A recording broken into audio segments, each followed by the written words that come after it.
I am S K Mishra and I welcome you to the sharp career. आज मैं कुछ ऐसे चुनिंदा शब्द लाया हूं जो ऑफिस में, कंपनी में बहुत ज़्यादा इस्तेमाल करे जाते हैं। बहुत यूज है इनका। कभी बॉस बोलते हैं, कभी आपके सीनियर बोलते हैं। तो इन शब्दों को यदि आप नहीं जानते तो बड़ा फर्क पड़ेगा इस चीज़ का। देखें, पहला ही शब्द टैरिफ।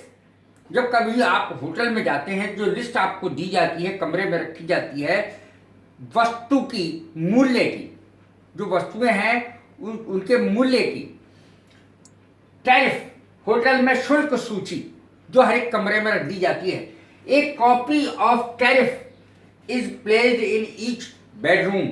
प्रत्येक शयन कक्ष में एक शुल्क सूची रख दी गई है।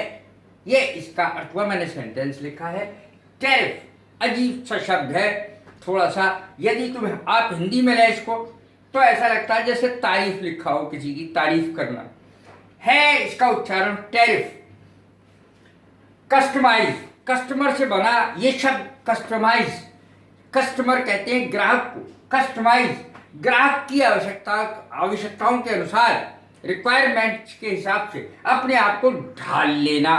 दे आर कस्टमाइज्ड नाउ। उन्होंने, जैसे होटल है, बहुत सारी जगह हैं, उन्होंने कस्टमर्स के हिसाब से, ग्राहकों के हिसाब से अपने आप को ढाल लिया है।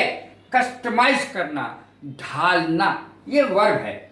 ग्राहक की आवश्यकताओं के अनुसार खुद को ढालना। They are customized now. उन्होंने ग्राहकों की आवश्यकता के अनुसार अपने आप को ढाल लिया है। My hands are tied. Tied माने बंधे हुए हैं मेरे हाथ। मैं कुछ नहीं कर सकता, मैं आपके लिए कुछ नहीं कर पाऊंगा। I can do nothing for you. My hands are Tide.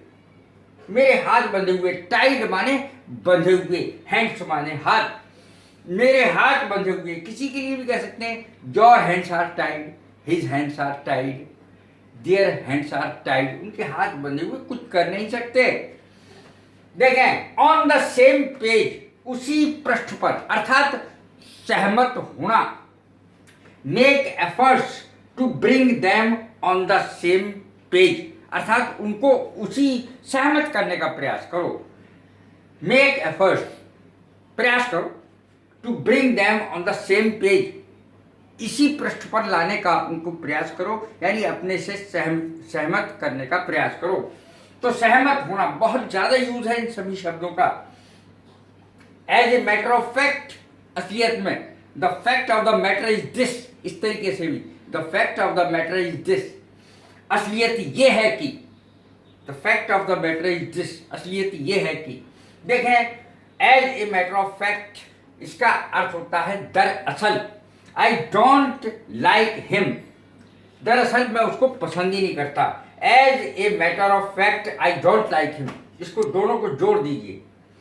दरअसल मैं उसको पसंद ही नहीं करता।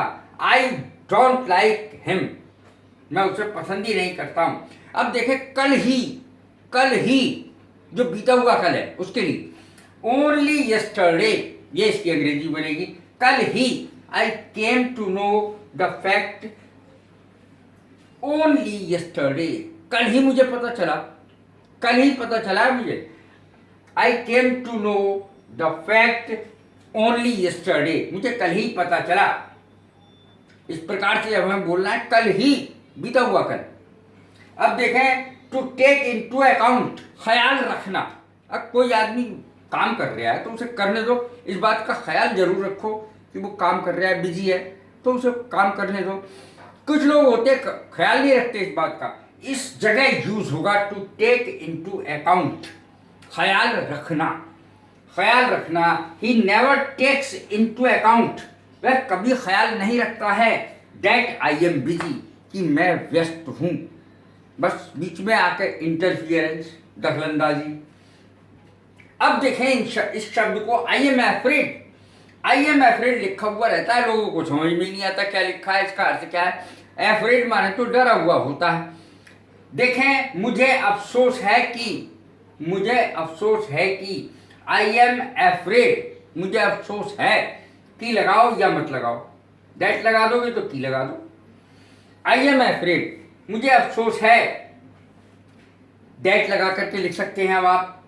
That I can not help you, कि मैं अब आपकी मदद नहीं कर सकता। I can not help you now, मैं अब आपकी कोई मदद नहीं कर सकता, मुझे अफसोस है। आई एम एफ्रेड, ये सब के सब इडियम्स हैं, बहुत जरूरी।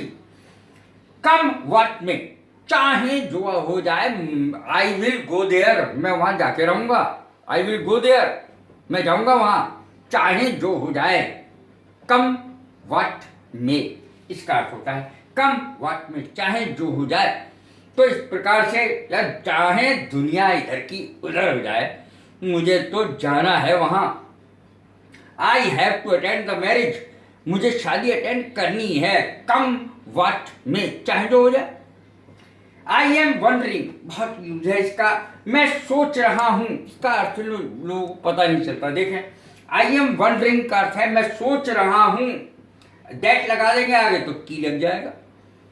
Weather to take on that job, के वो जॉब लूं, नौकरी करूं ना करूं। I am wondering whether to take on that job, वो करूं मैं नौकरी ना करूं, ये मैं सोच रहा हूं। आई एम वंडरिंग, यहां पर इसका अर्थ ये बैठता है। No one can deny the fact, fact माने सच्चाई, डिनाई माने सच्चाई को मना करना, नकारना सच्चाई को। डिनाई माने होता है DENY। No one can deny the fact, इस सच्चाई से कोई इनकार नहीं कर सकता। इस सच्चाई से कोई इनकार नहीं कर सकता, ये इसका अर्थ हुआ। इस सच्चाई से कोई इनकार नहीं कर सकता। कोई भी सेंटेंस उसके आगे लगा सकते हैं। That he is honest, he is very honest, इस सच्चाई से कोई इनकार नहीं कर सकता कि वो बहुत ईमानदार है। कंसील द फैक्ट, कंसील माने होता है छुपाना, द फैक्ट माने सच्चाई, सच्चाई छुपाना।